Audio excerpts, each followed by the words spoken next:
Ezekiel 41. He brought me into the temple itself and measured the doorposts on each side. Each was 10.5 feet thick. The entrance was 17.5 feet wide. The walls on each side were 8 3/4 feet thick. He also measured the temple sanctuary, 70 feet by 35 feet. He went further in and measured the doorposts at the entrance. Each was 3.5 feet thick.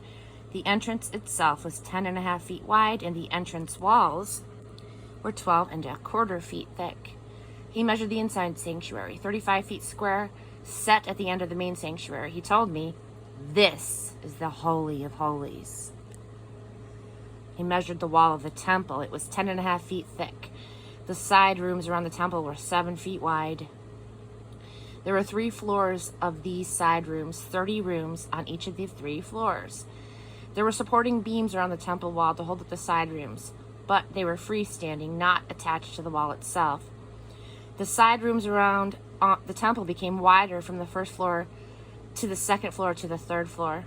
A staircase went from the bottom floor through the middle and then to the top floor. I observed that the temple had a 10.5 foot thick raised base around it, which provided a foundation for the side rooms. The outside walls of the side rooms were 8 3/4 feet thick. The open area between the side rooms of the temple and the priest's rooms was a 35-foot wide strip all around the temple. There was 2 entrances to the side rooms from the open area, one placed on the north side, the other on the south. There were 8 3/4 feet of open space all around.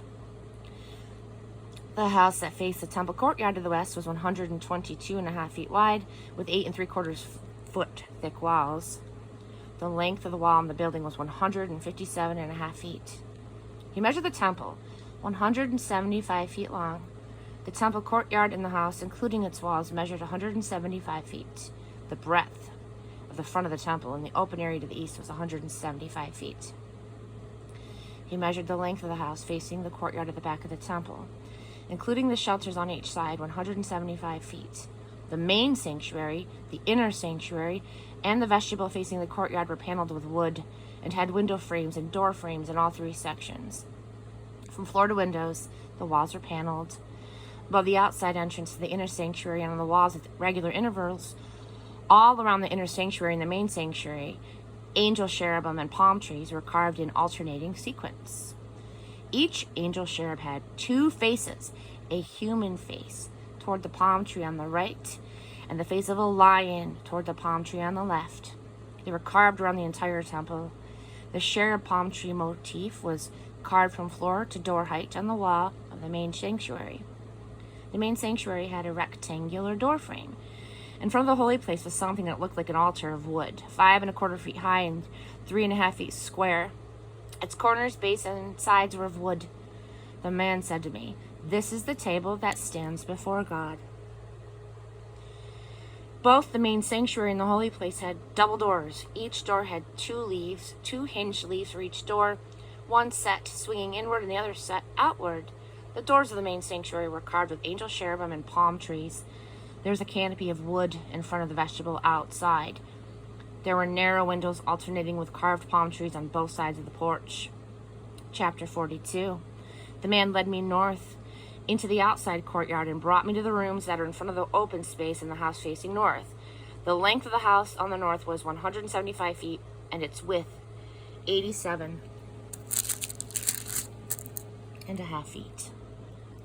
Across the 30 feet that separated the inside courtyard from the paved walkway at the edge of the outside courtyard, the rooms rose level by level for 3 stories. In front of the rooms on the inside was a hallway 17.5 feet wide and 175 feet long. Its entrances were from the north. The upper rooms themselves were narrower, their galleries being wider than on the first and the second floors of the building. The rooms on the third floor had no pillars like the pillars in the outside courtyard and were smaller than the rooms on the first and second floors. There was an outside wall parallel to the rooms in the outside courtyard. It fronted the rooms for 87.5 feet. The row of rooms facing the outside courtyard was 87.5 feet long.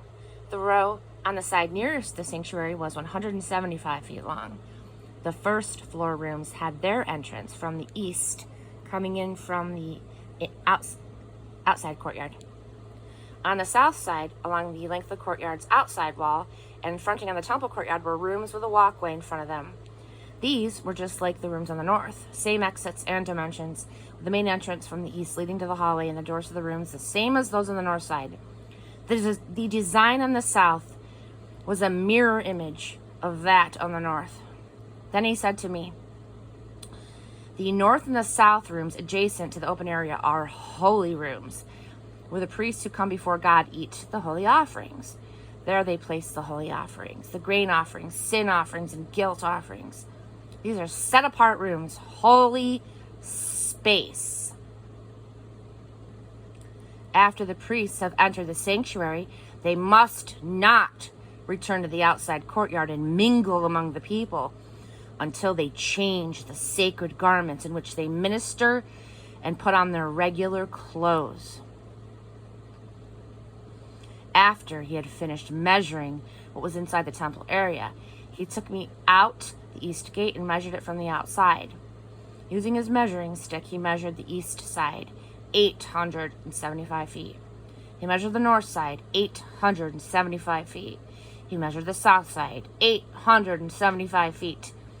Last of all, he went to the west side and measured it, 875 feet. He measured the wall on all four sides. Each wall was 875 feet. The walls separated the holy from the ordinary.